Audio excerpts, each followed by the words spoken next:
Okay, tell me about a concept of package.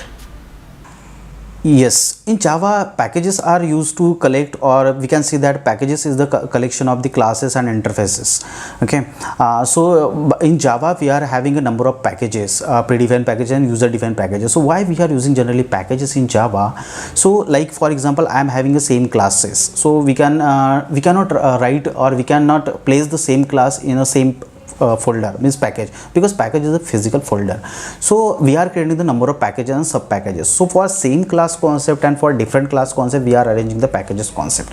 So in packages concept, so like suppose I am having already a class that is string. So of course user can also create a user defined class with the name the string.